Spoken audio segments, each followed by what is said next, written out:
Hola, ¿qué tal? Buenas tardes a todos. Les doy la bienvenida a esta nueva masterclass. Un gusto saludarlos. Hoy vamos a hablar de aspectos prácticos estratégicos en el ejercicio del derecho a la salud y los derechos de los pacientes, a cargo de la doctora Joana Caterina Faliero. Por antes de darle la palabra, les comento un poco de su currículum, así la conocemos un poco mejor. Ella es PhD, doctora en Derecho con tesis doctoral distinguida en protección de datos personales de la Facultad de Derecho de la UBA, especialista en derechos y servicios de salud, contratos y responsabilidad médica e institucional, y en derecho informático, con programa de actualización en derecho del consumidor profundizado, y abogada en derecho empresarial y privado de la Facultad de Derecho también de la UBA. También es directora del curso independiente del posgrado Derecho de Salud y de los Pacientes, Datos de Salud, Gestión Documental Sanitaria, Historia Clínica Electrónica, e-Salud Telemedicina del Departamento de Posgrado, también de Derecho de la UBA. También es directora del programa de actualización en Data Governance, Data Compliance, InfoSec y Ciberseguridad de la Facultad de Derecho de la UBA. Consultora internacional y directora de Faliero Attorneys at Law, y autora de 4 libros, entre ellos Historia Clínica Electrónica, El futuro de la gestión documental sanitaria en la era de la e-salud, de la editorial ADOC del 2018. Y de la misma editorial, el libro La protección de datos personales del año 2020. Ahora sí, voy a saludar. Joana, ¿me escuchás? Ahí está. Perfecto, ahí sí. Excelente, bueno, mejor que sobre seguridad que falte. Federico, bueno, un placer y gracias obviamente por el espacio a Microjuris para comenzar con este ciclo de charlas. Un gran saludo a todos los asistentes, tanto por aquí como por Facebook. Y vamos a dar comienzo a este ciclo de charlas en materia de derecho de salud y derecho de los pacientes. La masterclass que vamos a tener en el día de hoy trata sobre los aspectos prácticos estratégicos en el ejercicio del derecho a la salud y los derechos de los pacientes. Vamos a estar pasando un recorrido en torno a ciertas cuestiones que en el ejercicio profesional, para quienes nos dedicamos y especializamos en lo que es el derecho de salud, los derechos de los pacientes, y muchas veces no las reclamaciones en este tipo de cuestiones, qué es lo que impacta en cuanto a las solicitudes de asistencia, las solicitudes por trato digno, en relación al derecho a la intimidad, a la confidencialidad de los pacientes, al respeto por la autonomía de la voluntad del paciente, el deber y derecho de información, la posibilidad de requerir la segunda opinión y mismo la interconsulta médica, siendo estos obviamente conceptos diferenciados, pero que nuestra norma tal vez en cuanto a la explicación teórica confunde o por lo menos no lo realiza de manera escindida. Vamos a atravesar también en la temática no menos conflictiva del consentimiento informado del paciente y las problemáticas jurídicas que esto engendra, y en particular charlar sobre las reclamaciones en materia de derechos, lo que ha venido a ser en los días que corren en relación a la judicialización del derecho a la salud, en la generalización, les diría, de lo que es la práctica del amparo de salud, que más que ser un remedio cuasi excepcional, hoy en día pasa a estar prácticamente instalado como prerequisito para el ejercicio específico de estas cuestiones. Y después también sobre el derecho de acceso a la salud y las reclamaciones de carácter prestacional, en particular por los deberes de cobertura. Cada día vemos también de manera más rutinizada el incumplimiento respecto de los requerimientos prestacionales de los pacientes, sin perjuicio de la regulación que lo avale, sin perjuicio de que sea muy clara la pretensión del paciente, nos vemos forzados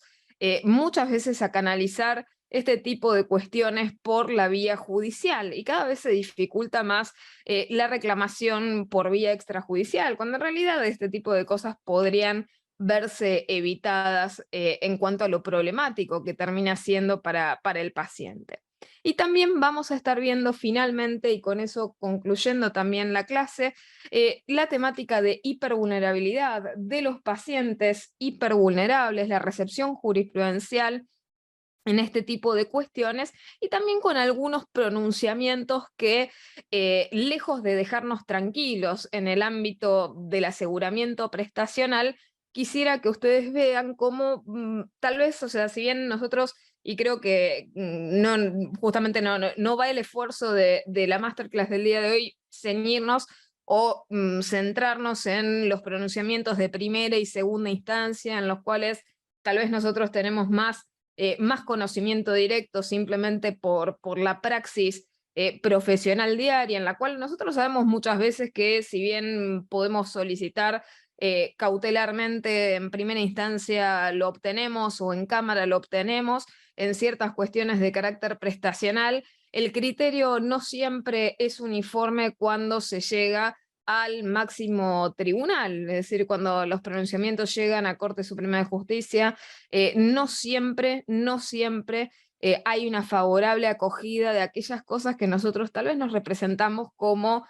victoriosas claramente en ciertas cuestiones de reclamaciones en materia prestacional y en relación obviamente a derechos de los pacientes en relación también con derechos de los usuarios y los consumidores, en los cuales creemos claramente que hay un asidero en materia de la pretensión de lo que se persigue. Entonces, vamos a comenzar un poco centrando este tema de la solicitud de asistencia en relación con estos derechos que veníamos mencionando, al trato digno, al respeto por la intimidad y la protección de la intimidad del paciente y de su entorno socioafectivo cercano, cuando se encuentra justamente en esa situación de vulnerabilidad en el marco de la relación médico-paciente, la relación asistencial, en la cual el paciente tiene, sin perjuicio de que es una relación de carácter asimétrico, profesional, científica, también una relación, claro, está basada en la confianza e intuito personal con el médico tratante. Más allá de ese tipo de lineamientos, lo cierto es que en ese marco relacional también se procura, en el caso, la preservación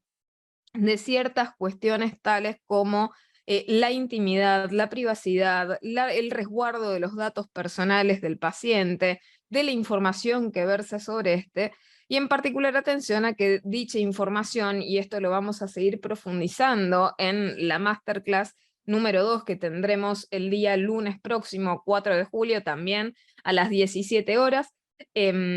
vamos a estar charlando sobre historias clínicas e historias clínicas electrónicas, en particular la problemática de los datos sensibles, datos de salud y datos críticos del paciente, respecto de los cuales hoy vamos a charlar brevemente en materia de confidencialidad de estos datos y también con relación al tema de autonomía de la voluntad, información y el derecho a la segunda opinión.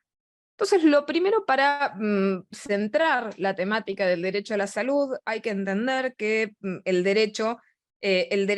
a la salud es un derecho humano de carácter fundamental,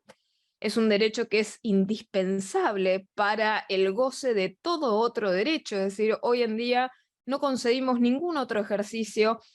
sin el respeto debido por este derecho justamente a la salud, que no está limitado al derecho a estar sano. Ya hemos roto hoy día con nuestra presente evolución con esa suerte de paradigmas odiadas reduccionistas en las cuales se enfrentaba el tema de estar sano con el estatus de estar enfermo, ¿sí? La salud como antagonismo de la enfermedad, una suerte de relación análoga a la divergente relación que se daba entre la vida y la muerte. Es decir, nosotros teníamos una postura historicista claramente defensiva respecto de la enfermedad, lo mismo respecto de la muerte, la evitación de la muerte como un hecho antinatural, y lo mismo surgía también con las conceptualizaciones más vetustas en materia de salud, como la salud como el estado opuesto al de la enfermedad. Hoy en día ya sabemos, y ya hemos obviamente construido un concepto mucho más evolucionado de salud, que no tiene que ver con la ausencia de la enfermedad, sino con el goce del mejor grado de calidad de vida que se pueda, aún en circunstancias que no impliquen tener una ausencia absoluta de enfermedad, sino un equilibrio con la misma que asegure a ese paciente vivir una vida digna.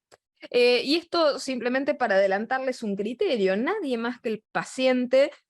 como sujeto para determinar si esa vida merece ser vivida y si está siendo vivida en condiciones de dignidad. No es tercerizable la capacidad de determinar claramente si eso ocurre o no ocurre por parte de cualquiera, es decir, las posturas que existían también historicistas en materia paternalista en relación a qué se entiende por el derecho de salud, qué se entiende por bienestar del paciente, soslayaban esa autonomía de la voluntad del paciente. Hoy en día el paciente tiene derecho a no adherir a un determinado tratamiento, el paciente tiene derecho a oponerse, por ejemplo, en el caso a un encarnizamiento terapéutico, a una violencia de carácter médico, tiene derecho también a no ser informado. Y todo este tipo de cuestiones tienen que ver con una conceptualización expansiva y respetuosa por la autonomía de la voluntad del paciente. Se entiende, claro está que es una relación de carácter asimétrico, pero el médico no suple en cuanto a estas decisiones al paciente y es la voz del paciente en cualquier estadio de su evolución personal. Por eso hoy en día también hablamos del interés superior del niño, de los niños, niñas y adolescentes, también en el marco de la relación médico-paciente, el niño, niña y adolescente como paciente también merece ser escuchado. Y es allí donde tenemos roles como el abogado del niño que justamente surgen para la representación de esa voz. Sin perjuicio que después la decisión final que se tome en preservación de la vida y la integridad psicofísica del paciente sea alguna determinada, lo cierto es que siempre hay que pensar en ese interés superior del niño y en hacer oír su voz. Entonces, trascendiendo estas limitantes, el derecho a la salud no es simplemente estar sano, es estar en equilibrio y se conforma la salud no solamente justamente por cuestiones de carácter biomédico, sino también por otro tipo de determinantes subyacentes que pueden constituir en sí mismas factores socioeconómicos y educativos y culturales. Un ejemplo para darles en relación a este tipo de cuestiones, cuando en la casuística vemos alguna reclamación relacionada con el derecho a la salud, cuando prestacionalmente lo que se está solicitando, por ejemplo, es el acceso a un colegio con determinadas prestaciones asistenciales específicas. Y uno diría, bueno, pero ¿qué tiene que ver esto con el tema de derecho a la salud? Estaríamos hablando de otra cosa. Bueno, pero si pensamos en un matiz abierto, integral, del concepto de salud, también esa integridad de carácter psicológico que hace la integridad psicofísica del paciente, implica que uno también pueda solicitar ciertas prestaciones que hacen con este tipo de cuestiones, sin perjuicio de que no sean excluyentemente relacionadas con la temática médico-asistencial o de los centros sanitarios asistenciales. Entonces, este derecho a la salud del cual venimos conversando y que vamos definiendo en estos primeros instantes, es un concepto que se ha ido consagrando a nivel internacional, es decir, no solamente a través del reconocimiento en ciertos cuerpos normativos internacionales, como veremos a continuación y charlaremos en relación a los tratados internacionales de derechos humanos, sino que también se ha ido consagrando en los cuerpos relacionados al reconocimiento de los derechos de los pacientes en el marco de la relación médico-paciente. Ahora, en términos prácticos, ¿qué pasa con la garantía respecto de este derecho de acceso a la salud? Vemos que en la realidad, lamentablemente, y esto con una consecuencia desde ya atroz respecto de los pacientes, tienen costos, es decir, la salud naturalmente tiene costos muy elevados y la limitación de recursos muchas veces hace que en ciertas situaciones se tengan que tomar decisiones desde el punto de vista distributivo. De allí que no todos los sistemas enfrentan de igual manera la cobertura asistencial en ciertas necesidades que tienen los pacientes. Y por otra parte, también en relación a esto, confluyen en el modelo de gobernanza en materia de salud un montón de actores de diversa índole. Tenemos diferentes ecosistemas. En particular, nosotros vamos a estar charlando en la Masterclass número 3, uno de los 3 ecosistemas. En el caso del tercer ecosistema, podríamos decir, o subsistema de salud en nuestro ordenamiento en Argentina, que es el subsistema de carácter privado, la medicina prepaga. Pero nuestro ecosistema de la salud tiene actores muy diferenciados a nivel social. Tenemos un subsistema de carácter público, que tiene justamente sus problemáticas que ya conocemos de manera abierta como ciudadanos de nuestro país. Después también tenemos un subsistema de la seguridad social, también denominado semipúblico o semiprivado, y en tercer lugar tenemos un subsistema de carácter privado, el llamado subsistema de la medicina prepaga, del cual vamos a estar charlando en la Masterclass número 3. Ahora, desde la perspectiva de equilibrio entre todos estos ecosistemas, lo cierto es que los 3 están en crisis. Estamos en un momento realmente en el cual la pandemia ha mostrado recíprocamente las deficiencias de uno y otro, y hay una realidad que es la limitante en materia de recursos, la crisis desde el punto de vista también en cuanto a las plazas, a la proyección económica, a la calidad asistencial. Entonces tenemos muchos problemas en relación a la integración y las limitantes que hoy en día encontramos en uno, otro y otro subsistema de salud. Cada uno con sus problemáticas más específicas o notas más particulares, pero lo cierto es que ninguno de ellos se salva. Y tal ha sido el reflejo en la pandemia de COVID, cuando se ha visto la crisis del subsistema privado que volcaba en el subsistema de carácter público cuando estaba sobrepasado por ciertas, obviamente, demandas a nivel asistencial, cómo empezó a volcar sus necesidades en el subsistema público, que tenía menos asfixia en cuanto a la demanda que tenía en relación a determinados sectores que se llenaron muy rápido. Ahora, ese era un tema que puso a prueba la flexibilidad y la capacidad de adaptación de estos 3 subsistemas en una situación bastante extrema, poco previsible, en la cual no se podía establecer de buenas a primeras. Ahora sí, obviamente estamos 3 años más tarde, pero obviamente en el principio de la pandemia los números no cerraban, no se tenía idea de cómo era la presión que se le iba a efectuar a los diferentes subsectores, y tampoco a los diferentes requerimientos prestacionales, según las complejidades que iban presentando los diferentes cuadros de los pacientes. Entonces, esto requirió que todos esos actores sociales en materia de la cobertura asistencial tuvieran que trabajar también de manera cooperativa, de forma conjunta, para evitar el colapso. Y desde ya con las consecuencias a nivel microscópico que se evidenciaron. Más de una vez seguramente deben haber oído ustedes alguna vez algún paciente, cliente en el caso, consumidor, usuario del sistema de medicina prepaga, diciendo: yo he abonado, he tenido el derecho, el ahorro previo de toda mi vida habiendo abonado y cuando tengo una emergencia no logro que mi centro asistencial, en el cual he recibido asistencia toda mi vida, me atienda en el momento que más lo preciso, que más lo requiero. Entonces este tipo de cuestiones de orden fáctica muchas veces ya directamente quitan la previsibilidad a un contexto en el cual el descontrol absolutamente reina. Y esto nos lleva también a pensar en la salud desde la perspectiva de un enfoque de carácter integrado y preventivo. Claramente nuestro sistema jurídico se está manejando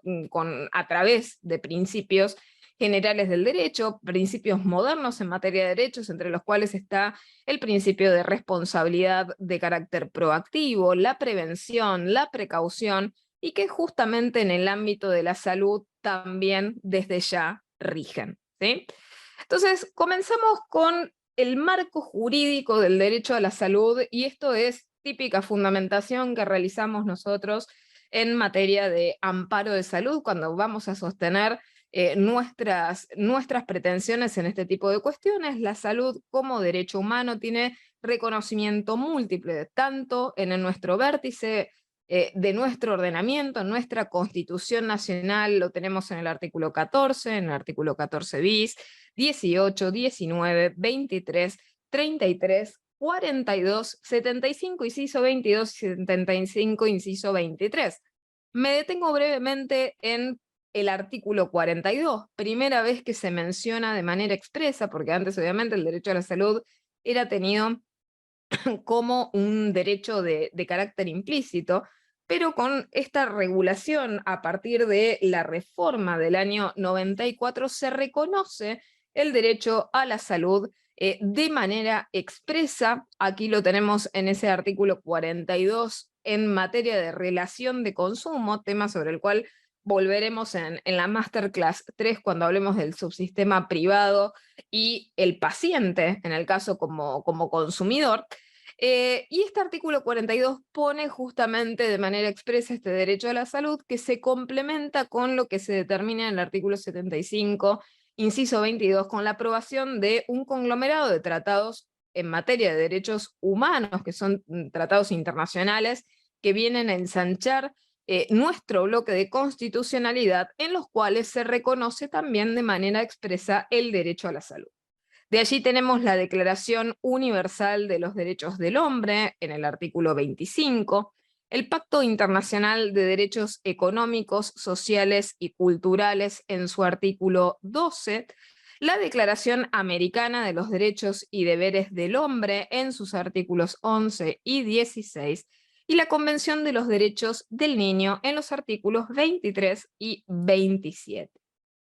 En lo que respecta a los derechos de los pacientes, también ha tenido a nivel local un reconocimiento como derecho, una consagración de carácter normativa generalizada a nivel local, regional y mundial. Podemos ver la proyección de los derechos de los pacientes cuando fueron progresivamente cristalizándose en cuerpos normativos en los cuales se reglamentaba y se contenían estos derechos en el marco de las relaciones médico-paciente, relaciones que, claro está, colocan al paciente en una posición de hipervulnerabilidad, una posición fragmentada, una posición en la cual hay deficiencias de carácter estructural, de carácter informativo y aparte una situación de revictimización, porque claramente el paciente se encuentra en una posición y en una situación de impotencia, que es esa situación de desequilibrio en la salud que lo coloca en un estado claramente de necesidad.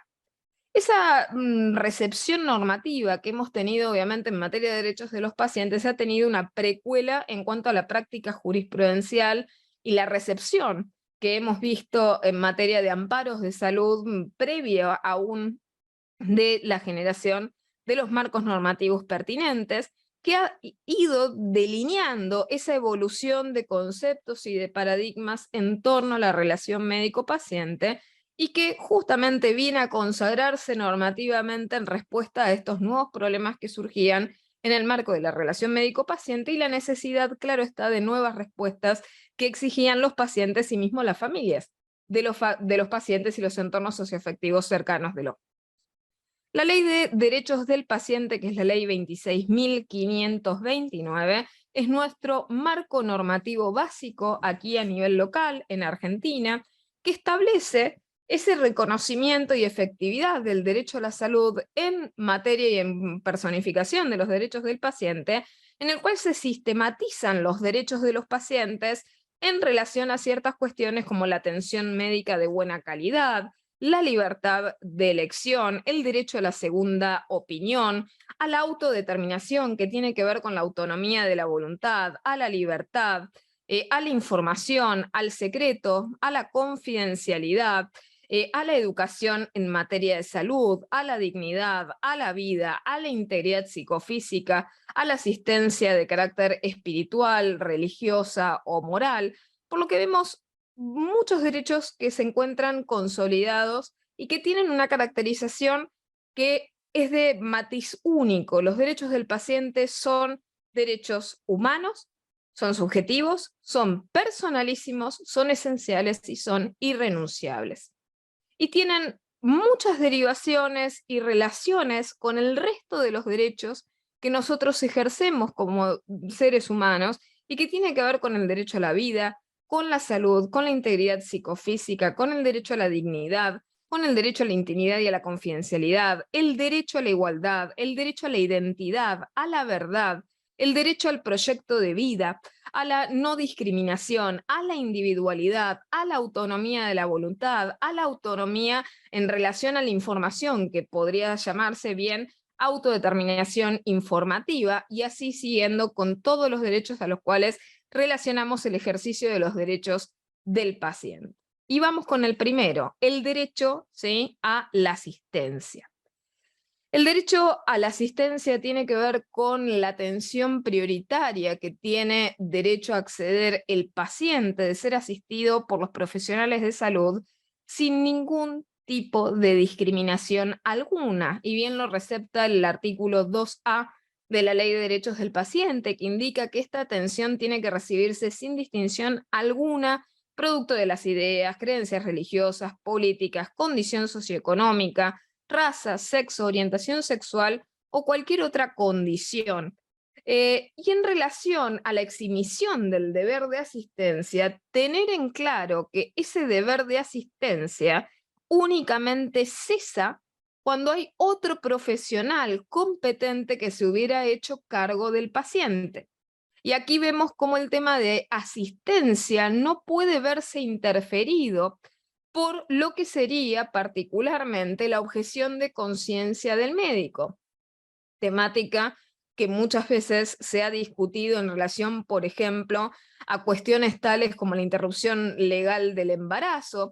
en relación a este tipo de cuestiones en las que tenemos tal vez un profesional tratante que tiene una objeción de conciencia específica sobre una determinada cuestión. Esa objeción de conciencia no puede obstaculizar el buen arte médico, que tiene que primar respecto también del respeto al derecho del paciente por sobre estas cuestiones que son secundarias y que van una vez luego. O sea, todos tenemos libertad de pensar y tener las objeciones de conciencia que querramos, pero una vez que otro profesional competente tratante se hace cargo efectivamente del caso, y por lo tanto no existe un abandono respectivo de ese paciente, de manera tal que esa objeción de conciencia termine perjudicándolo. Y esto, claro, está porque ningún ejercicio de ningún derecho de carácter individual es absoluto ni puede engendrar daños de manera absolutamente innecesaria. Y en función de este tipo de cuestiones, también el artículo 2, inciso A, de asistencia del decreto reglamentario de la Ley de Derechos del Paciente, decreto 1089 del año 2012, establece además el cumplimiento del ejercicio del buen arte médico en relación a la asistencia. Y en este tipo de cuestiones también la documentación debida y respectiva en la historia clínica de la mención del nuevo profesional tratante en el caso de las situaciones que les mencionara previamente, cuando ese deber de asistencia tuviera que haber sido suplido por otro profesional frente a la discrecionalidad terapéutica que se establezca, ¿no?, en ese caso. Entonces, todo este tipo de cuestiones tienen que quedar adecuadamente documentadas en la historia clínica del paciente. Ahora, desde una perspectiva preventiva, cuando veníamos charlando antes de estos nuevos principios, la asistencia se funciona con la prevención. Y no todos tenemos, de vuelta, y esto junta el tema de igualdad con la equidad, es decir, hay una verdadera igualdad cuando hay igualdad real de oportunidades, igualdad de las condiciones de acceso. Las condiciones de acceso al derecho a la asistencia no son igualitarias para todos, de allí que necesitamos justamente medidas que hagan a la equidad, ¿sí?, al acceso equitativo a ese derecho a la asistencia. Y esto tiene que ver con que no todas las prestaciones asistenciales que se brindan son uniformes de modo cualitativo, científico y en materia de recursos. De allí que nosotros muchas veces sufrimos y vemos cómo el subsistema de carácter público adolece de ciertas cuestiones en materia, por ejemplo, de cómo ha ocurrido en los últimos años, que realmente se ha contraído muchísimo los recursos que se destinaban al subsistema de carácter público, y que en la actualidad, ¿no?, cuando tuvimos que recibir ese estado realmente decrépito del subsistema público de salud y hacer frente a la pandemia con lo que había quedado de este subsistema, fue bastante complejo, y bastante hemos hecho para sobrevivir ese tipo de crisis con lo poco que realmente teníamos y lo mal que estaba el cuadro de situación con el cual se tuvo que responder a esa situación de emergencia. Y por lo tanto es esquivo, ¿sí? El derecho a la asistencia es esquivo, de allí que muchas veces nosotros letrados en las reclamaciones que efectuamos en los amparos de salud, proveemos muchas veces lo conducente para el mantenimiento de la calidad efectiva del derecho a la asistencia. Un problema muy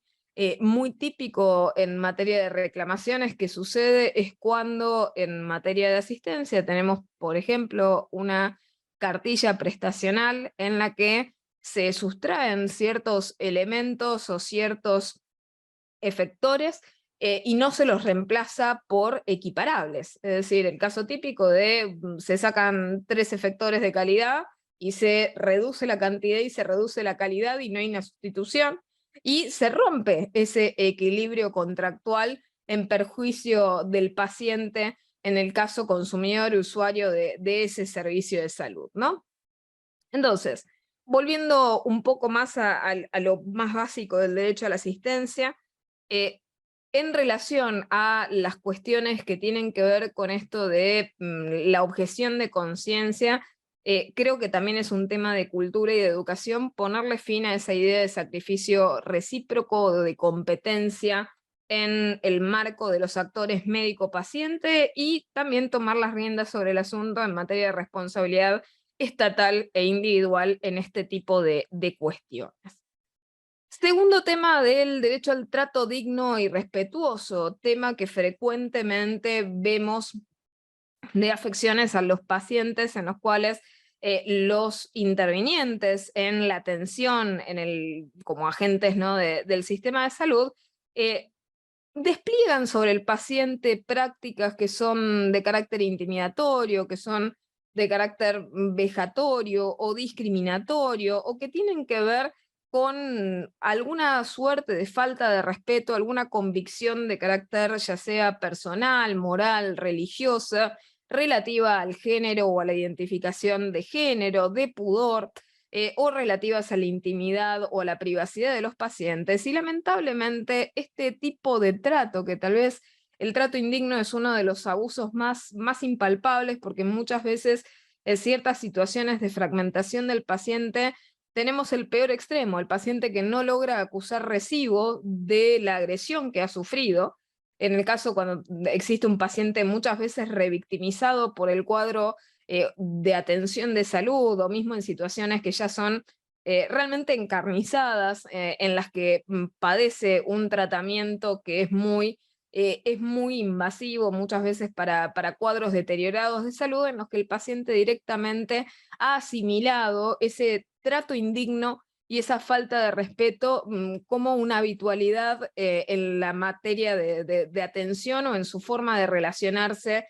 asistencialmente. Y esto tiene que cambiar desde el punto de vista de los pacientes, saber que tienen estos derechos, saber que tienen derechos a exigir ese trato digno y respetuoso, un trato que no sea ni vejatorio, ni conculcatorio, ni intimidatorio, ni que lo coloque en ninguna situación de carácter vergonzante o discriminatoria por ningún motivo, por ninguna causa o a través de ninguna metodología o trato específico. Y además de saber ellos que pueden reclamarlo, exigirlo, lo cual muchas veces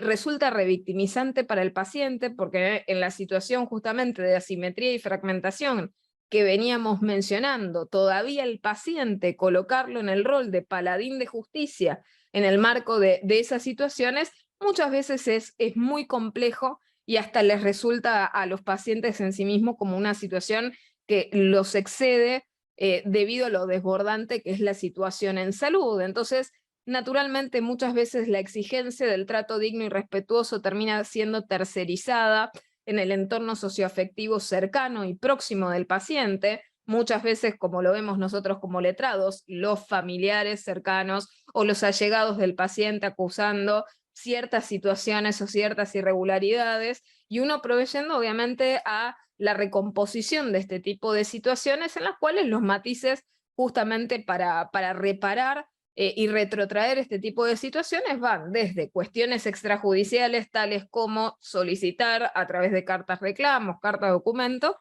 o mismo ya directamente establecerlo en amparos de salud o en el marco de ciertos procesos en los cuales tal vez se van plasmando, a pesar de la reclamación en curso, nuevos tratos indignos e irrespetuosos que va sufriendo el paciente. Y estas son prácticas de carácter abusivo. En materia de salud muchas veces vemos, ¿no?, cómo,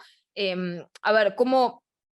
en algunas situaciones todo este tipo de cuestiones quedan reflejas en cláusulas de carácter abusivo, pero hay una gran parte de las deficiencias en la atención médico-asistencial y también del centro prestacional en el cual está inserto el paciente, en la organización, en la institución, en las que el paciente sufre esos desajustes en carne propia, y justamente son prácticas de carácter abusivo, son prácticas que no están escritas y que son simplemente procedimientos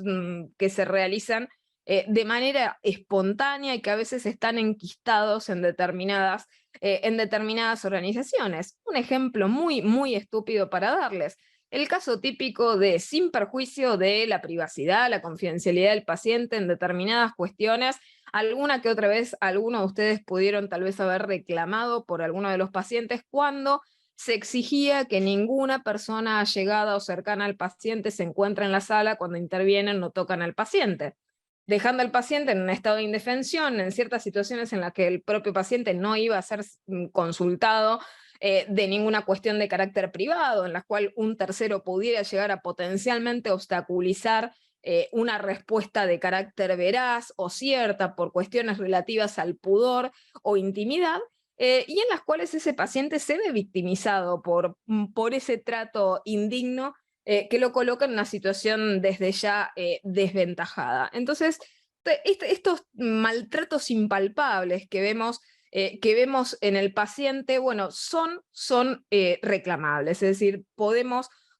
plasmarnos más de una vez en múltiples oportunidades dentro de los procedimientos de amparo. Uno denuncia nuevos incumplimientos, y en el caso un nuevo incumplimiento de estas características también es denunciable, y creo que responde a nuestra buena profesión y buen arte estar celosamente resguardando que este tipo de cuestiones se señalen en los procesos, porque no solamente lo que uno reclama en cuanto a la deficiencia es un hecho aislado, muchas veces es un hecho que prácticamente está soportado por, les diría, una atmósfera de prácticas abusivas sistémicas que sostienen la perennidad del abuso, y que nosotros tenemos que ir señalando toda esa estructuración, les diría, cuasi maquiavélica, en la cual pasa de largo el abuso y por el cual el paciente termina muchas veces reclamando y exigiendo el respeto de sus derechos, derechos que, como hemos visto, están amplísimamente reconocidos. En relación a esto, el trato digno también se extiende, recordemos, al entorno socioafectivo del paciente. Pensemos que hoy en día también el concepto de familia es un concepto que está vivo, es un concepto que se ha ido ampliando. Ya no tenemos un formato de familia heteronormativo patriarcal. Por lo tanto, hoy en día el concepto de familia es amplio, tiene un matiz flexible, y aquello que el paciente identifique como familia, como entorno socioafectivo cercano, también es sobre el cual se tiene que posar ese trato digno y ese trato respetuoso. Sobre todo cuando muchas veces vemos a nivel institucional ciertas deficiencias en materia de trato digno y respetuoso, que se posa particularmente y de manera, diría, lamentable sobre pacientes hipervulnerables. En particular, atención a ciertas determinadas condiciones, muchas veces tal vez, no sé, con un paciente marginalizado se vuelve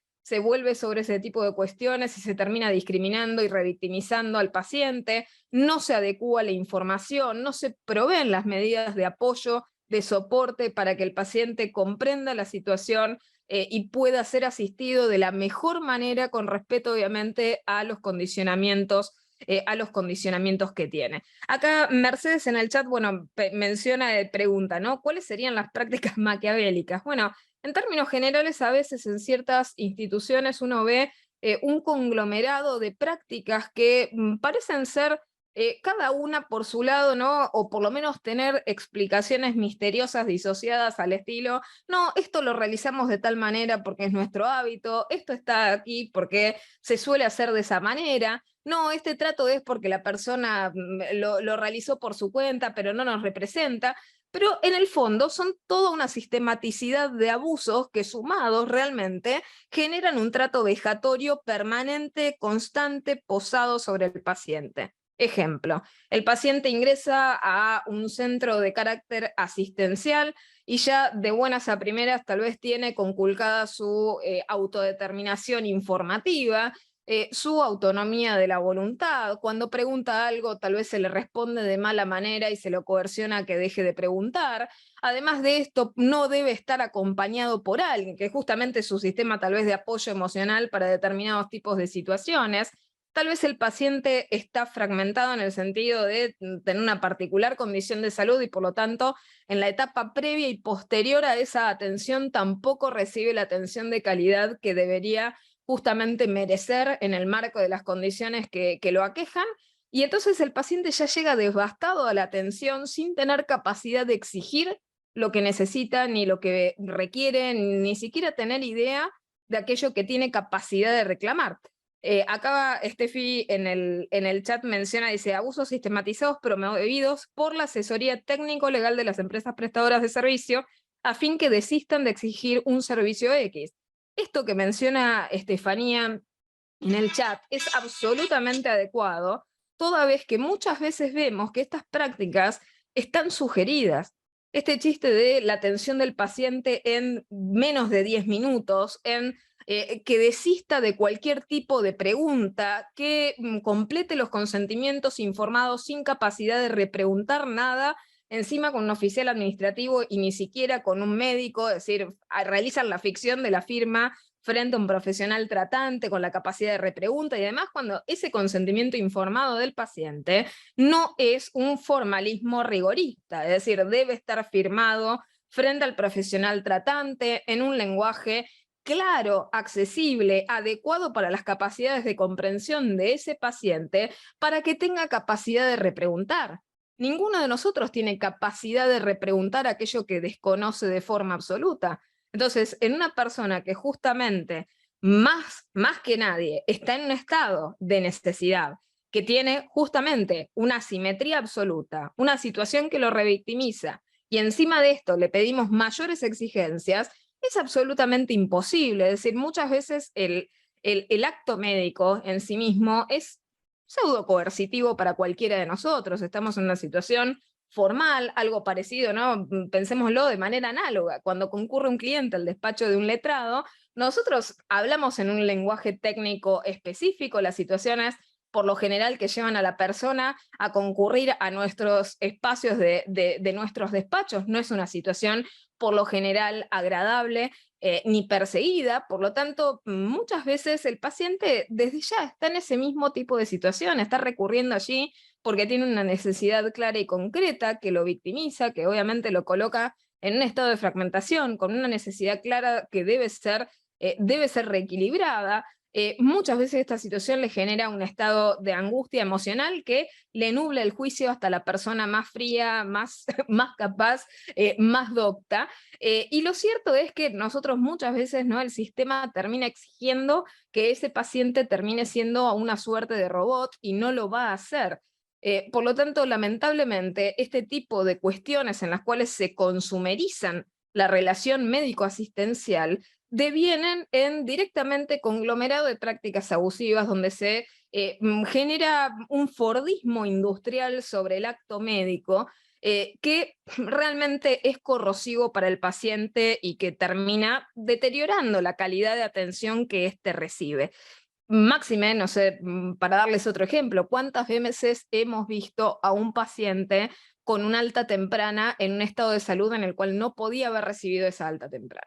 ¿sí? Ese es tal vez el epítome en el caso cuando uno ya lamentablemente como letrado muchas veces vemos eso en los casos de mala praxis, en los cuales tenemos la puerta giratoria del paciente, en el cual al paciente se le ha dado el alta en unas condiciones que no tenía, para que el mismo pueda volver a ser reingresado con otra nueva condición, sin generar una relación de causalidad de esto con la mala práctica que se había llevado adelante antes, para que el paciente al menos haya tenido alguna suerte, ¿no?, de estadio fuera del centro médico asistencial y generar que la situación de descuido fue exógena y que venía la causa del paciente en ese segundo reingreso y no que estaba relacionado de manera directa con la primera situación asistencial que había recibido en el mismo centro asistencial, ¿no? Acá menciona, voy leyendo del chat, dice, bueno, consentimiento informado dialogado, como bien dicen los psicólogos, claramente, esos, por ejemplo, ¿no?, los abusos que mencionaba de los formularios de autodiagnóstico, práctica abusiva si las hay, en el caso también porque una cosa es la e-salud, la telemedicina como avances y como cuestiones para aventajar y facilitar la atención del paciente, pero esto no suple la atención de calidad o específica que requiere el paciente, ¿no? Consentimiento informado dialogado. Claramente el consentimiento informado desde un punto de vista bioeticista es un proceso, no es un ritualismo, no es algo que formulariamente nosotros agotemos con una firma, aclaración, DNI, y realmente el problema de la estructuración de estos consentimientos informados con, como le veníamos charlando, las malas prácticas maquiavélicas, ¿cómo podemos creer que un documento con terminología médico-legal, porque el consentimiento informado termina siendo un documento de exención de responsabilidad legal, en el cual se vuelcan un sinnúmero de terminología de carácter médico, en el que las consecuencias directamente no se separan en función del riesgo? Es decir, el paciente, imagínense el estado confusional que recibe cuando firma que acepta las consecuencias que van desde un rash cutáneo hasta la muerte, todo escrito en una foja en la cual todo está absolutamente pegado, con prácticamente nula capacidad de distinguir la graduación o la ocurrencia estadística entre uno y otro efecto, y además de todo esto, las situaciones o condicionamientos particulares se establecen de manera formularia en alguna modalidad de línea de aclaración en la que sí, con mucha gentileza se ha aclarado algo sobre ese paciente, y el paciente, como decían, muchas veces firma sin siquiera haber tenido ningún tipo de asistencia, cuando una práctica correcta es la que aquí se menciona en el chat, particularmente Silvana mencionaba el consentimiento informado dialogado, lo que se denominaría en la práctica médica. De hecho nosotros tenemos una suerte de modelo, pero desde ya incompleto o parcial, de lo que es el consentimiento, también llamado acá a nivel local, consentimiento informado bilateral, que tiene que ver con el establecimiento de ese procedimiento de consentimiento. Yo, obviamente, he elaborado un concepto más relacionado con algo nuevo que sería la información total en el marco de la relación médico-paciente y lo que es el consentimiento informado dinámico. Entender el consentimiento informado como proceso y en particular la práctica médico-asistencial que debería darse es, si bien obviamente esto consume muchísimo tiempo para la idea de rito de atención agotada en 10 minutos, pensemos que al paciente debería dársele la documentación a los efectos de informarse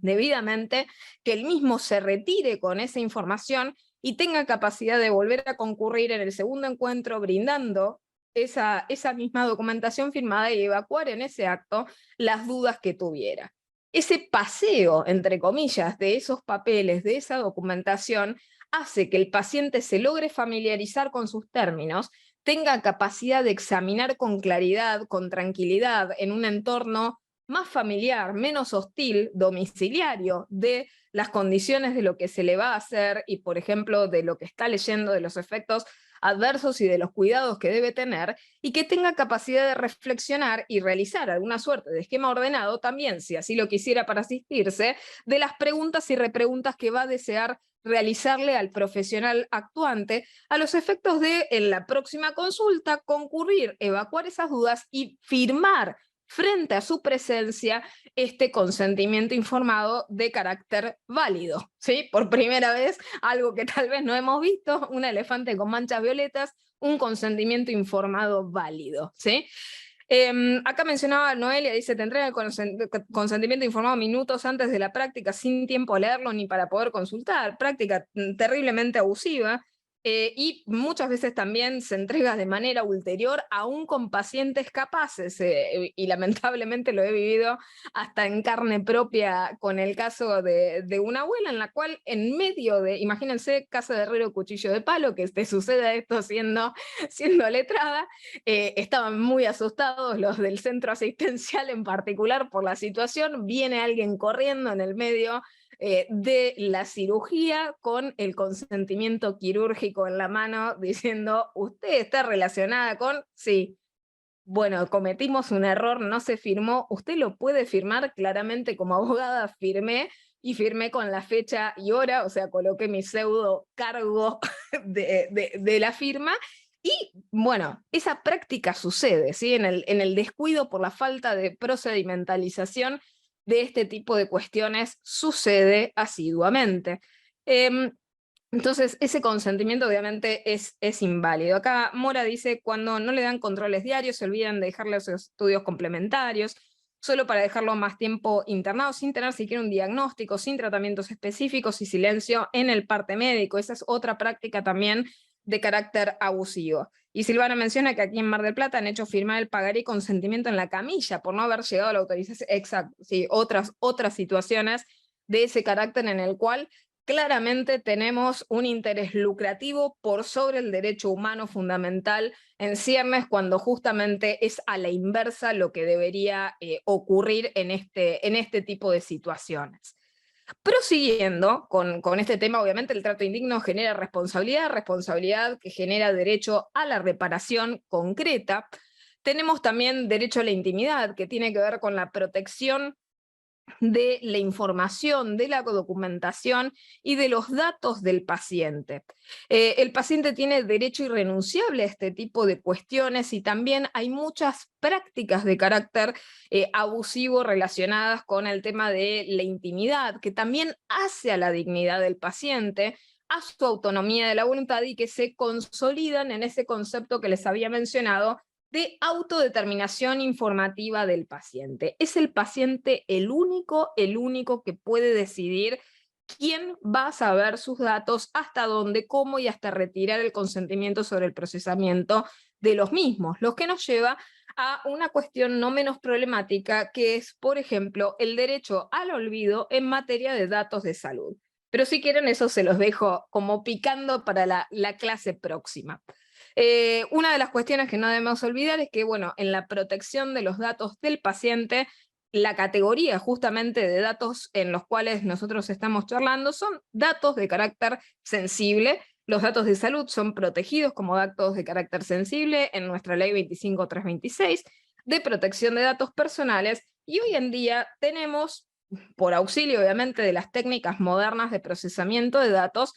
prácticas que son de carácter abusivo en materia del procesamiento de los datos del paciente, toda vez que hoy en día muchas veces se aplican técnicas de procesamiento de datos que son de carácter riesgoso. Y eso lo vamos a ver obviamente la próxima, cuando tomemos la posta con la historia clínica electrónica y el procesamiento de los datos del paciente. Acá Vanessa dice cómo procedemos ante estas situaciones abusivas. Luego de prácticas o actos abusivos, iniciamos mediación con el fin de obtener reparación económica, con testigos se me ocurre, incursionamos en este tipo de actos, carta o documento, existen herramientas más acordes que desconozco. Bien, para pasarles un catálogo de cuestiones que nosotros podemos utilizar en este tipo de reclamaciones, todo, ¿sí? Todo acto médico, todo tipo de cuestión a la cual obviamente hayamos sufrido algún tipo de consecuencias como las que veníamos charlando anteriormente, todas estas cuestiones son reclamables, y las vías de reclamación que tenemos son múltiples. En primer lugar, lo que tenemos que plantearnos como profesionales en determinadas cuestiones es reflexionar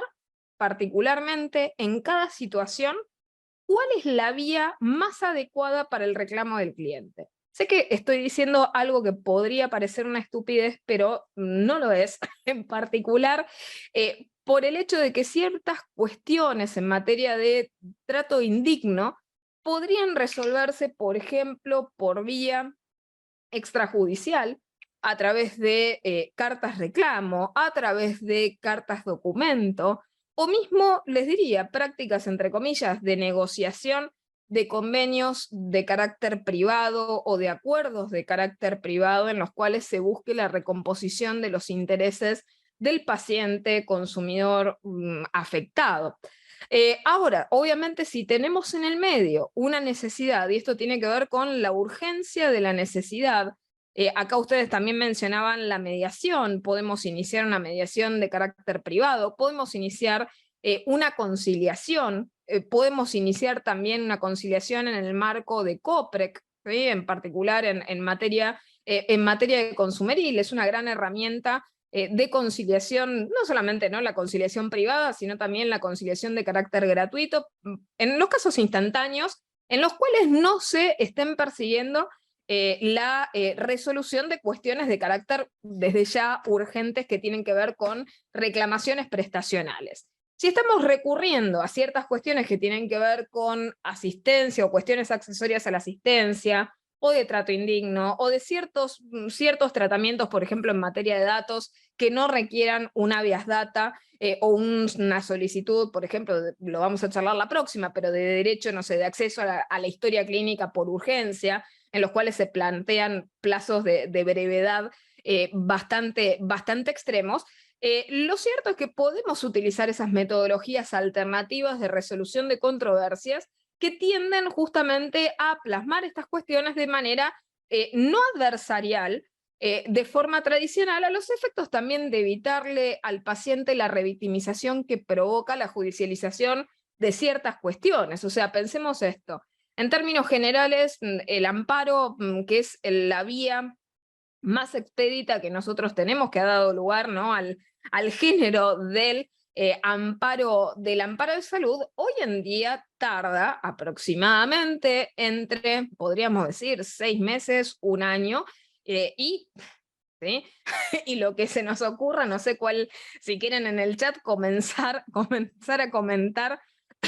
particularmente cuál es el amparo de salud que más tiempo les ha durado en sus manos. Bueno, claramente yo también, sí, voy por 3 años en uno de los más largos, y claramente, bueno, la ordinarización de este tipo de procesos genera ciertos letargos. Entonces, si podemos evitar caer en este tipo de cuestiones para cuestiones menores, es decir, para cuestiones que no requieran justamente la idoneidad de ese instituto, bueno, intentemos buscar estratégicamente esas vías. Por eso también es muy importante que los abogados que somos especialistas en temáticas como el derecho de salud, derecho de los pacientes, también tengamos formación en esas metodologías no adversariales, negociales, porque sirven para, como se dice mucho ¿no? en este tema de la metodología alternativa de resolución de controversia, de ampliar el espacio para intentar buscar algún punto medio en la resolución de las pretensiones de la parte a los efectos de procurar situaciones ¿no? que sean satisfactorias para ese paciente en el mínimo tiempo y con el menor dispendio de recursos que le consuman a este. Entonces, estas vías de las cartas de reclamo, de las reclamaciones escritas formales, con lenguaje legal y obviamente las notificaciones y las prescripciones que nosotros podamos realizar bajo apercibimiento de lo que fuere, lo podemos realizar de esa manera, aunque sea previniendo, intentando buscar estas vías de evitación de los procedimientos de carácter judicial. Cartas documento también, reclamos escritos formales con las prestadoras, con el sector de legales, la típica palabra ¿no? que muchas veces decimos los letrados, escalar el reclamo, solicitar conversar con alguien del área de legales e intentar viabilizar de esta manera canales, les diría, hasta no convencionales, es decir, yo he tenido experiencia en situaciones en materia de salud en las cuales prácticamente he resuelto algunas cuestiones, yo como letrada llamando telefónicamente de manera personal a ciertos prestadores, cuando uno dice, bueno, eso sería excesivo, tal vez es meterse ¿no? en otro tipo de rol, pero lo cierto es que si ha servido para la resolución de ese caso y para la evitación de un daño mayor, es adecuado, ¿sí? O sea, es muy artesanal la labor que realizamos nosotros en el ámbito ¿no? de materia de derecho a la salud. Yo les mencionaba Dirección Nacional de Defensa del Consumidor, y aquí justamente Yamila me saca de la lengua la otra entidad a la cual nosotros podemos recurrir para ciertas reclamaciones, obviamente con la paciencia del caso por el plazo que tarda la resolución de los reclamos administrativos por esta vía. ¿Qué tenemos en la Superintendencia de Servicios de Salud, en la cual podemos también realizar las reclamaciones en el caso, ¿no?, por el tema prestacional en particular, por los incrementos, por ejemplo, de cuota por razones de edad y otras cuestiones que vamos a seguir charlando también en el tercer encuentro que vamos a tener el día 11. Bueno, y conciliación, mediación y la negociación, que es una puerta que tampoco deben cerrar a la creatividad, la negociación directa con el sector de legales pertinente de la compañía, a los efectos de generar un acuerdo de carácter privado, muchas veces que va acompañado de un convenio de confidencialidad o en el caso, ¿no?, de un non-disclosure agreement, a los efectos de que las partes preserven la confidencialidad del acuerdo, pero en los cuales podemos llegar a lograr la satisfacción de la pretensión en el caso del paciente. Ahora, ¿qué ocurre cuando todo falla? ¿Sí? O sea, cuando ya nosotros hemos agotado creativamente, ¿no?, todas las salidas, y entonces necesitamos recurrir a la vía del amparo. Y ahí es donde tenemos y se nos abre este tema de la judicialización específicamente del derecho a la salud. Una judicialización, les diría, que hoy en día se ha verdaderamente rutinizado frente a la falta de respuesta sistemática que hemos visto y que ya conversábamos antes y debatíamos mismo en el chat, de esta práctica abusiva que vemos también instalada a nivel institucional de no brindar respuestas por escrito. Más de una vez ustedes deben haber sufrido la típica llegada del cliente que dice, sí, pero la prepaga no me brinda respuestas por escrito, me conversa, y de hecho uno lo vivencia muchas veces con los clientes, en los casos de clientes que son contactados por vías de carácter privado, que se realizan obviamente a través de llamados telefónicos, en los cuales si uno no tiene un grabador del llamado, el paciente queda con un mensaje unilateral por parte de la entidad prestadora, que le dice algo que es absolutamente improbable, que es inadecuado, que es una práctica abusiva per se, y uno dice, bueno, ¿y cómo llevo esto? O sea, a algún lugar, ¿no?, para reclamar, y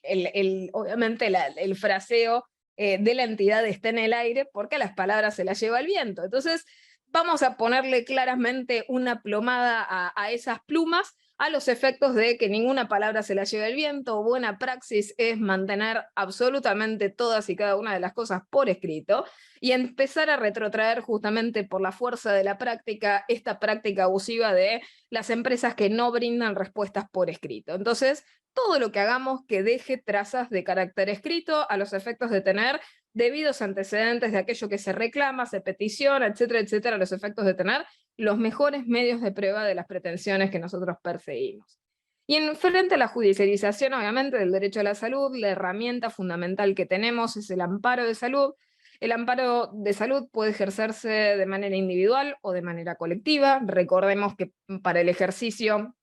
de carácter colectivo tiene que versar sobre ciertas cuestiones que tienen que ver con el grupo, ¿sí?, con el colectivo al cual se representa, y tener en cuenta que la inadecuada presentación de este tipo de condiciones, no respetando los requerimientos, por ejemplo, obviamente del precedente Alavi, da lugar en oportunidades no menos frecuentes el rechazo in limine de la acción. Entonces, a tener cuidado con las presentaciones que no sean del todo prolijas en materia de derechos de incidencia colectiva. En relación al amparo de carácter individual, bueno, tanto el colectivo como el individual muchas veces se solicita y prácticamente de forma rutinizada, automatizada. ¿Qué hacemos todos los letrados? Listo, pedimos por medida cautelar la solución que estamos procurando. En el caso tenemos que probar efectivamente los extremos de cualquier solicitud de esta especie, en particular la verosimilitud del derecho, el peligro en la demora y en el caso la contracautela, en el caso caución de carácter juratorio. Ahora, siempre cuando nosotros solicitamos esto, en realidad se está anticipando, sin perjuicio de meternos, ¿no?, en disquisiciones más bien de carácter teórico, dogmático, de lo procesal, hay un adelantamiento, en el caso una anticipación de la tutela, y acá se vienen las prácticas abusivas en los procesos de los amparos. Porque muchas veces nosotros, ¿qué tenemos? Tenemos ese cumplimiento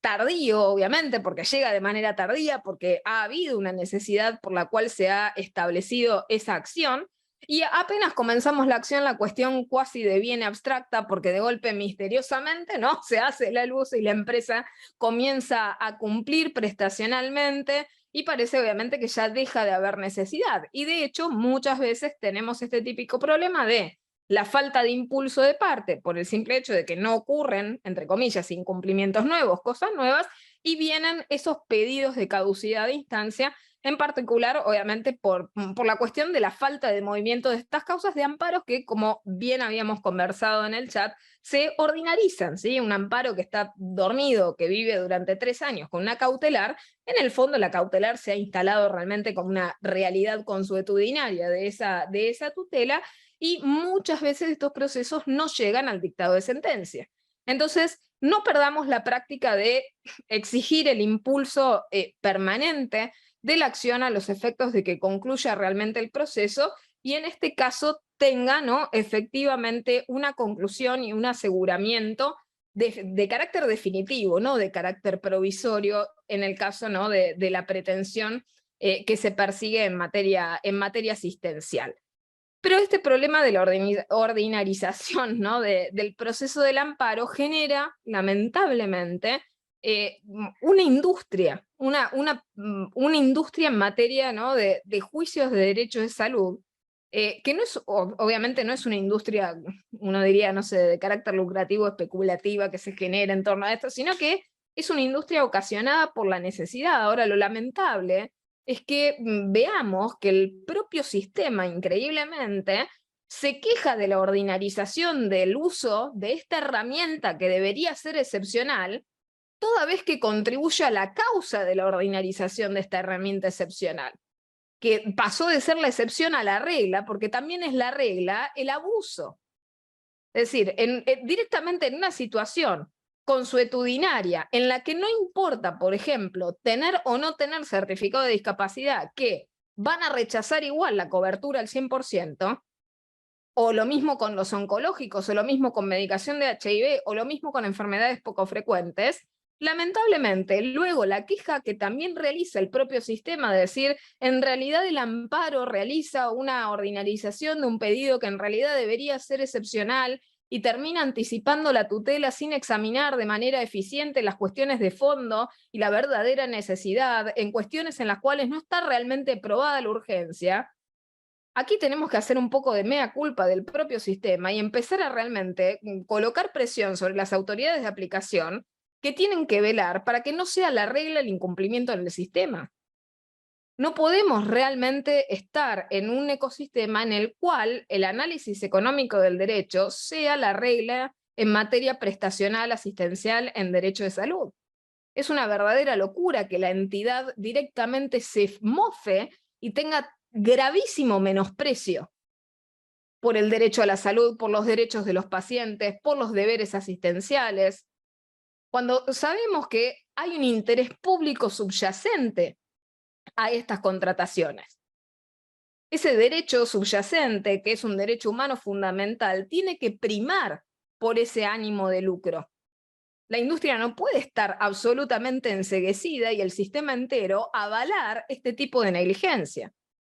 absolutamente sistematizada. Entonces, creo que las quejas elípticas que muchas veces se oyen, ¿no?, en materia de le dan al paciente la pretensión sin siquiera examinar, ¿no?, el trasfondo, o dan de manera cuasi automática las cautelares, tampoco es tal. Y esto era lo que tal vez quería comentarles en cuanto a lo oscilante de los resultados, porque lamentablemente el ecosistema se presta muchas veces a ciertas cuestiones que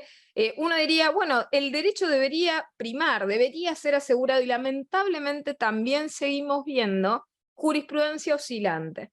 en los cuales podemos tener pronunciamientos en un sentido, ¿no? Por lo menos en la experiencia personal, y ustedes me compartirán como colegas las suyas, en lo natural uno ve a veces que primera instancia en oportunidades a favor, en oportunidades en contra, en la mayoría acoge, pero hay situaciones excepcionales en las cuales vemos la resolución positiva muchas veces y correctiva en cámara, pero cuando llegamos a corte, corte tiene una postura que es bastante oscilante, y creo que escuchamos, ¿no? Obviamente, una opinión reciente que mencionó un fraseo del estilo de que detrás de cada necesidad no puede haber un derecho. Bien, en materia de salud esto no nos dirige de una manera muy positiva, toda vez que justamente el derecho de salud tiene que ver con esto, es decir, muchos se comprometen a más de las prestaciones que pueden dar, y lamentablemente esto debería haber sido examinado de manera previa. Es decir, no puede ser que la entidad de golpe diga, sí, esto me excede. No, no te puede exceder porque sos profesional en la materia y debiste haber previsto o dedicarte a otra cosa. Entonces, tenemos este tema de lo oscilante, o sea, una amplísima recepción del derecho de salud, pero ciertas cuestiones que, en las cuales ni siquiera esta garantía federal que nos permite y nos habilita el amparo de salud de carácter obviamente adjetivo, no siempre nos basta. Y es por eso que, bueno, a pesar de que se genere el amparo como una regla general, como una regla común, muchas veces en realidad lo que deberíamos estar haciendo es generar el marco de condiciones y realmente de protesta sistemática para que estas entidades cumplan, y no deberían tener esa garantía de la libertad de incumplir consuetudinariamente con la norma, con las consecuencias de lo que esto genera, y en particular en considerar este tipo de procesos también pasibles con la óptica consumeril. Porque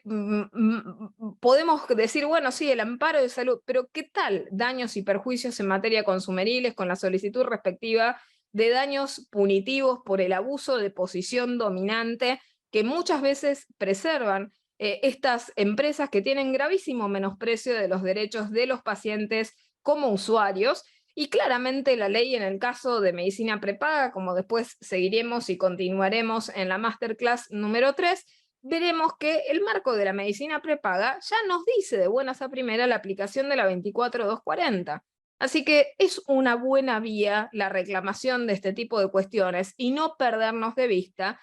una posibilidad, que es esta la que mencionaba, vía judicial, pero sino también la vía administrativa por el artículo 45, la denuncia administrativa por infracción a la 24240, y establecer esos incumplimientos formales objetivos, en los cuales, si bien el paciente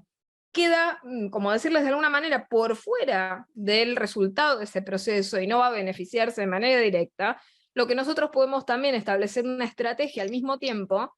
de corrección del fenómeno dañoso en el mismo, ¿no? en el mismo tipo de accionar. Y en esto de las reclamaciones prestacionales, una de las cuestiones que también quería decirles como último punto,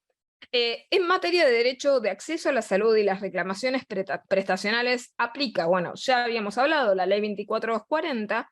también nosotros tenemos una regulación que es la del PMO, la del Plan Médico Obligatorio. Ahora, la regulación del PMO establece, y esto no lo debemos perder de vista, es una regulación que establece un piso. No es techo, ¿sí? O sea, es una aclaración, pero el PMO no es un techo, es un piso prestacional. Es una regulación de tipo mínimo, motivo por el cual el goce integral del derecho a la salud implica que se cubra de manera integral todas las cuestiones que hacen a la necesidad del paciente, sin perjuicio de que estén o no estén en el PMO. Máxime cuando el PMO es una entidad que es variable, es decir, lo hemos tenido con determinadas características en situaciones de emergencia de salud, previo a ello ha tenido otro matiz un poco más complejo, no siempre se ha corregido, Y el área de salud tiene muchas veces esta característica de, que yo lo menciono con las regulaciones ad hoc.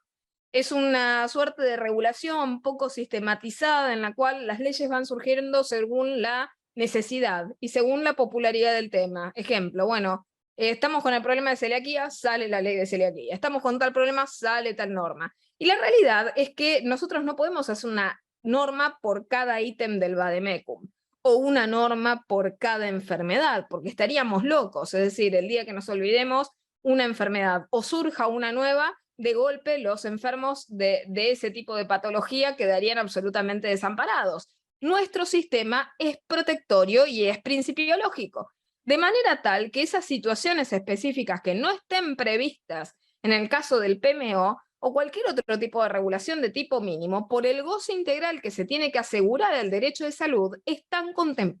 contempladas, ¿sí? Y esto engendra el deber de cobertura.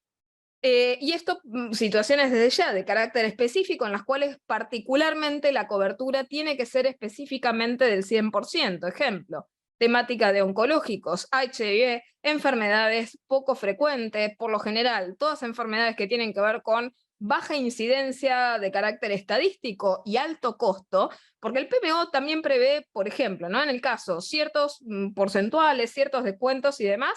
de ciertas ¿no? medicaciones en las cuales uno dice, bueno, sí, está bien que esté cubierto ese tipo de porcentual, sí, claro está, ahora en la rutinización de la utilización, ese descuento puede devenir, si en el caso no es del 100%, puede ser igualmente de oneroso y costoso y optativo para ese paciente. Entonces,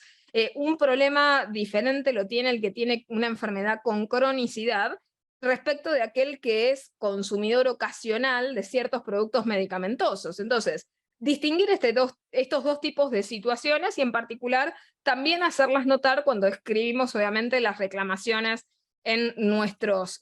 respectivos amparos, ¿sí? Luego yo, si quieren, voy, para no leerlos y demás,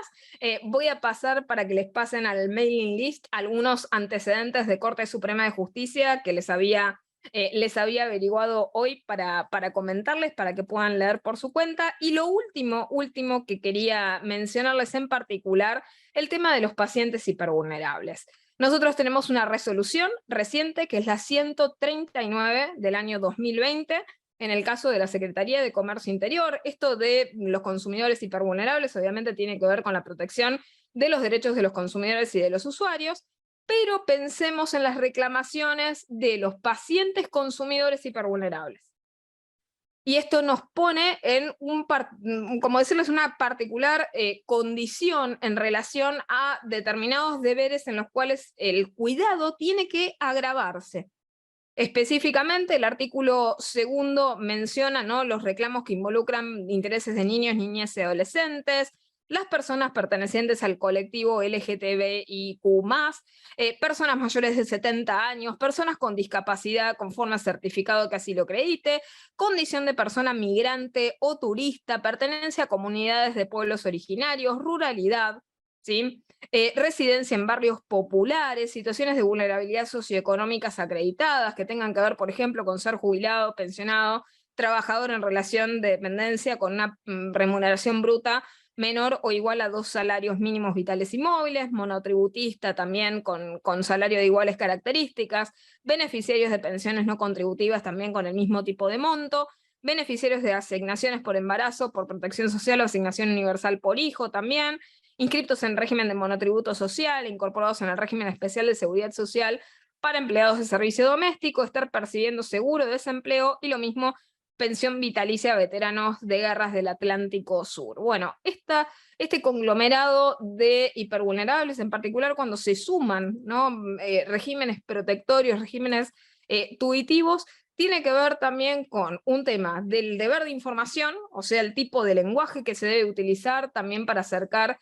ciertas cuestiones a este tipo de consumidores, usuarios y en el caso pacientes, y el deber reforzado de colaboración. Esta palabra que muchas veces pierden de vista las empresas y mismo también la administración pública y otras cuestiones en las cuales teniendo un hipervulnerable hay que poner un extra en materia de colaboración en relación a desplegar, como bien dice el artículo 4º, inciso B, un comportamiento tendiente a garantizar la adecuada y rápida composición del conflicto, prestando para ello toda su colaboración posible. Lo que nosotros llamamos jurídicamente medidas de acción positiva, ¿sí?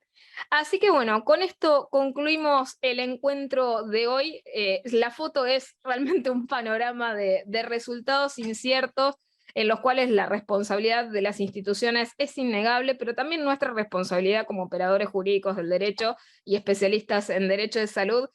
Podemos realizar muchas cosas, ¿no? para ir mejorando también este ecosistema del cual tenemos que defender a nuestros clientes y los cuales cada vez requieren, ¿no? más asistencia en cuestiones conflictivas. Así que bueno, espero que les haya gustado y desde ya les adelanto que los espero en la Masterclass número 2 el lunes que viene, lunes 4 de julio, también a las 17 horas. Así que bueno, nuevamente gracias y muchísimas gracias por el espacio a Microjuris de vuelta. Gracias, Joana, por tu exposición. La verdad que están todos muy contentos y ya fuiste respondiendo las preguntas a medida que se daba la exposición. Te paso una de Facebook que preguntan por la actualización de tu libro Historia Clínica Electrónica. Si tenés previsto actualizarlo porque dicen que es la versión del 2018. Para que te reactivo de nuevo el audio. Ahí está. Ahí está, perfecto, perdón, mal hábito mío de apagarlo. Es del 2018, pero en relación a las temáticas que trata, son temáticas tratadas, les diría, desde una perspectiva pseudoneutra, en el sentido de que por lo menos lo que está dicho no está desactualizado desde